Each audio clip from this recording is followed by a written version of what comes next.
ओम साई राम जय जगन्नाथ वेलकम करछि मोर आउटे नुआ फ्रेश ब्लॉग को आशा करछि आपण माने बहुत भलो थिबे मु भी बहुत भलो अछि। आमे माने बे बाहर की कोडे जाउछु जानछंती आमे जाउछु बे इस्कन मंदिर रो माउसीमा मंदिर जाउछु आमे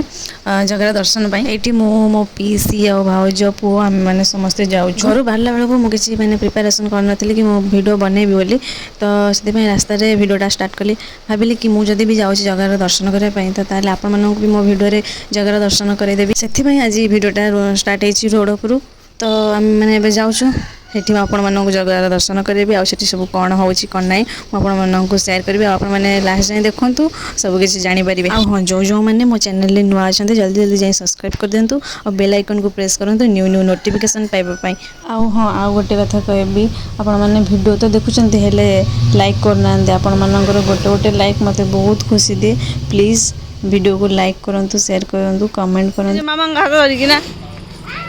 डे डे जंप जंप हाँ आउ डे हाँ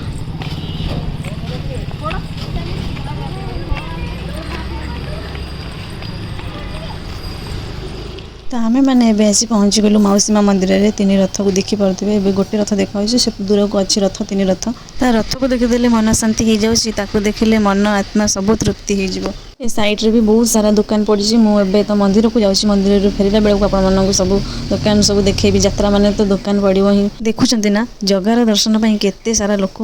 पाखक दौड़ी आसछंती तो आम ये किटा दीप किन देलु जगह पाखे दीप लगेवाई दीप नहीं सारी आम चलू मंदिर भितर को मंदिर बाहर दीप लगे आम गलु भितर को मंदिर भितर को देखिपे केते सुंदर भाव में सजा मौसी घर जगह आसी छुट्टी रे बुलवाई जमी आम मैंने रज छुट्टी जाइए मौसी घर मामू घर किए भी जाइए गाँव को से छुट्टी काटिक आसते तो सी भी जगह भी आसी मौसी घर को छुट्टी काटा मौसी घर जगह ए 9 दिन काल रही टीला खेला कर मौसी रेलापुर तो जगह ना तो ताकू देखापी केमी भक्त मानकर शो छुटी देखूँ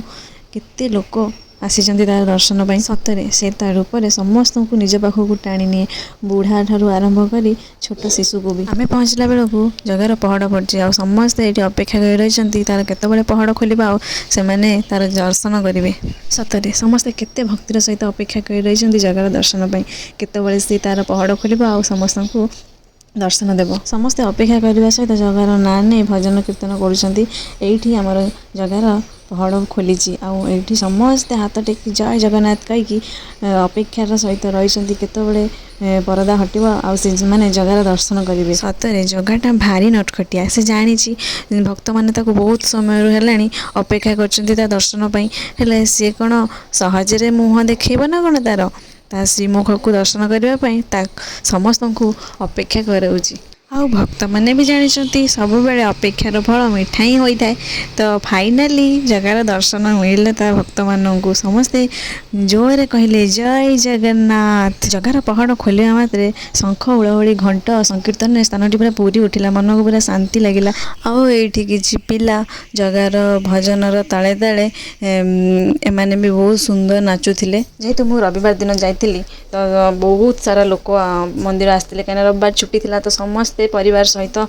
सेठी जगार दर्शन पर जाई पहुँची जाए भजन कीर्तन आरती सब सरला पर आम आसी पहुँची जाइलु प्रसाद सेवन स्थान रे तो सेठी प्रसाद सेवन करा होतला तो आम जाई पहुँची गलु समस्त देखुथिबे केते सारा लाइन लगेइछन्ती लोक माने केते लोक एते सारा लोक गहଳି रे भी आम अल्प समय जाई जगार प्रसाद नहीं कि आसिलु आ कथार अछि भाग्य थिले प्रसाद मिले जगार तो आमर भाग्य थिला हमको भी मिली आम प्रसाद सेवन करी आसिलु यात्रा बुलिलु आपण मानक मु कही आसला बेले कि